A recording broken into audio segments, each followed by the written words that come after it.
Hey everyone, how you guys doing today? My name is Matt Jarbo. This is 3 Buck Reviews, and last night I got to go check out an extremely late showing of Spider-Man Far From Home because all the other ones in my area were pretty much sold out. So I didn't get home until roughly like 2 o'clock in the morning, and I passed out. So I wanted to sit there for a while and think about the movie, think about what I saw, what I liked, what I didn't like, and give you guys a proper review without trying to rush home to do it because I tend to do that sort of thing. So anyway, if you guys haven't seen this movie, there will be spoilers here, but I'm going to let you know when the spoiler section kicks off.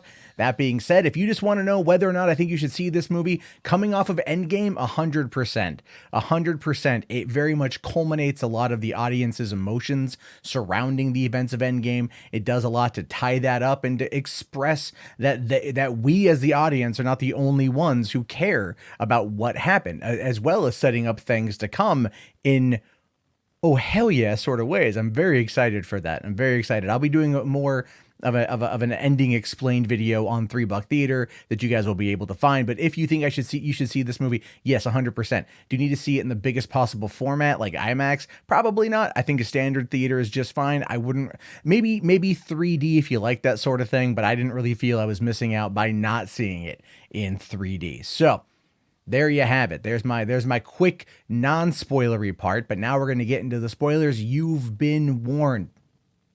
All right, here we go.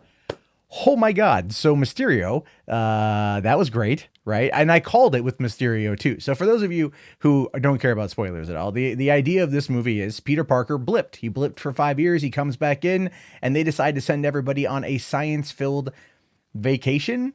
A science vacation trip to Europe. To me, that was a bit of a, like just send him on a vacation.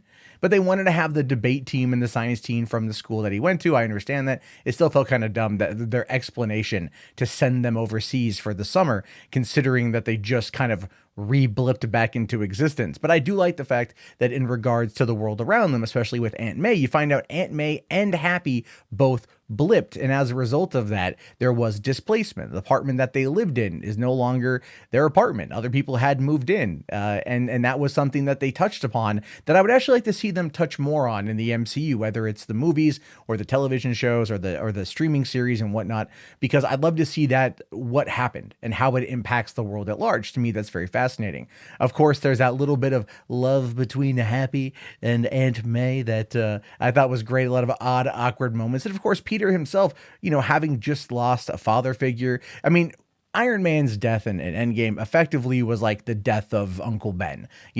That's what they essentially chalked it up to, and there's nothing wrong with that. I feel that that was perfectly handled, and the emotion that Peter had, the PTSD Peter had coming out of that, was not as explained as it could have been, but it definitely was there, and it was given some time in order to move the story along, to move the plot along, which I thought was pretty good.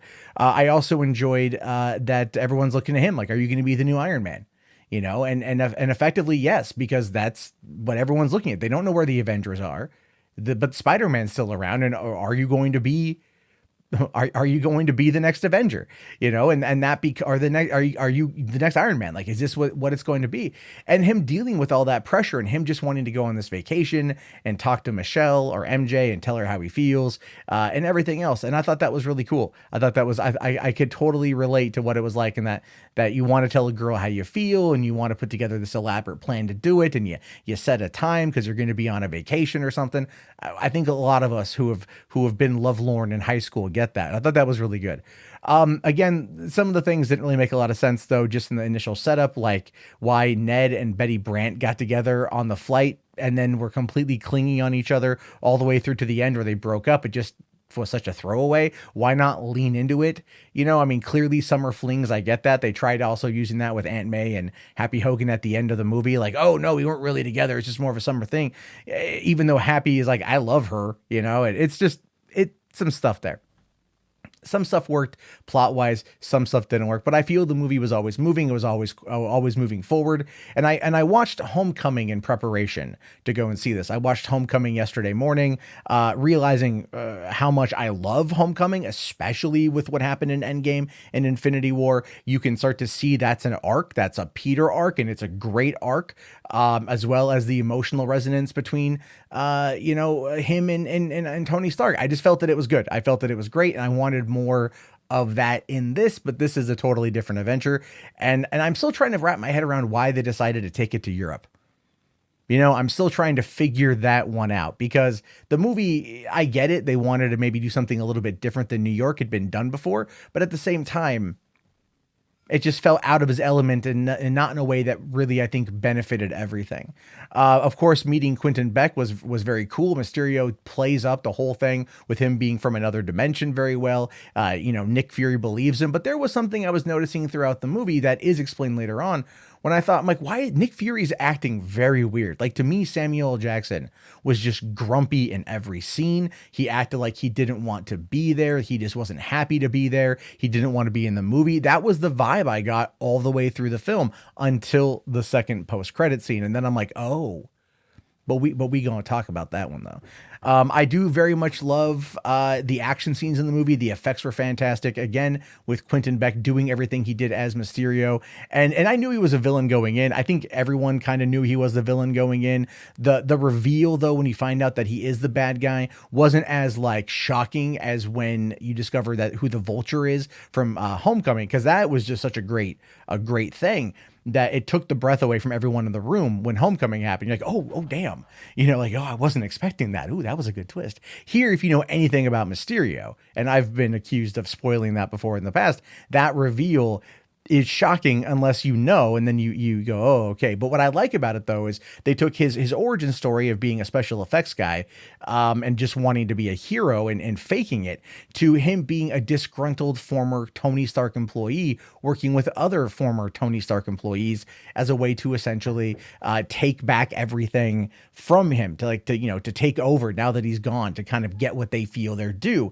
And that to me was a very fascinating way of approaching it, of giving the villain motivation that I feel really worked out. And they were able to do everything with drones, which, like, I'm still trying to wrap my head around the technology surrounding that, because part of it just didn't really feel like it made a lot of sense. But projectors and cloaking devices on drones and stuff, it just, fine, I'll suspend disbelief enough, because the scene where Peter gets into it with Mysterio and Mysterio straight messes with him was pure comic book. And that was a great scene. There was intensity, even though the whole thing was basically CGI. It was really cool to see that manipulation from effectively both sides of him seeing it from, Peter's perspective, and then seeing it from Quentin's perspective. I thought that was really cool. And I liked the final sequence in London, where, they make the gigantic elemental, and it's just like actual destruction, actual casualties, and part of Quentin's plan. And Peter's trying to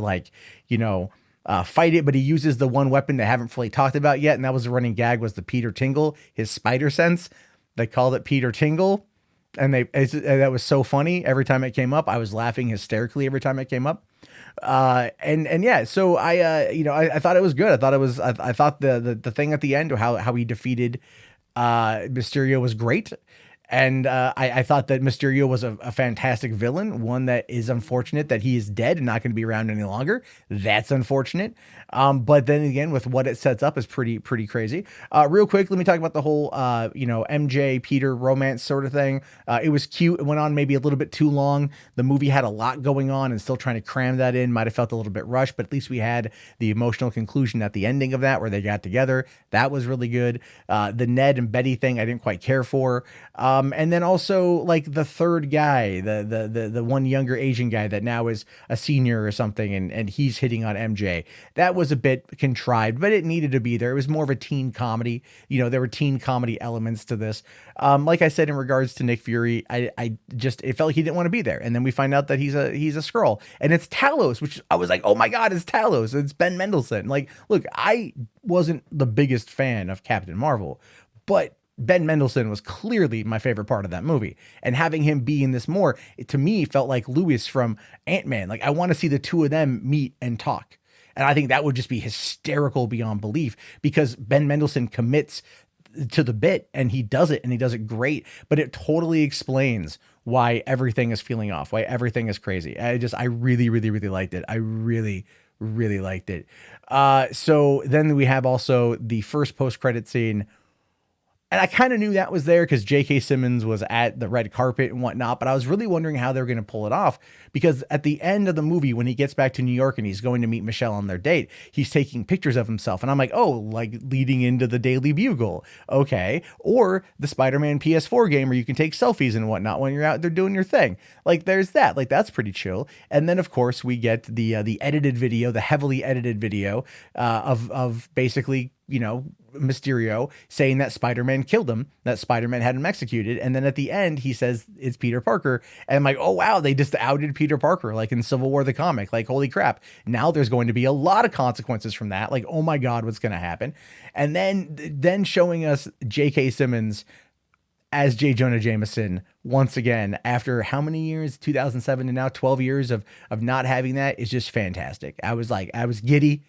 It didn't really have the same kind of umph because it was JJ, but it was also a slightly different JJ, not the editor-in-chief of the Daily Bugle, but this time more of an Alex Jones type character, which I thought was really interesting. I thought was really fascinating and everything else. I really loved Spider-Man Far From Home. I still think Homecoming is a better movie, but as a cap to phase 3 to kind of give us that emotional release and that catharsis of dealing with the death of Tony and basically Spider-Man kind of finding his home and finding his friends and learning to try to juggle both.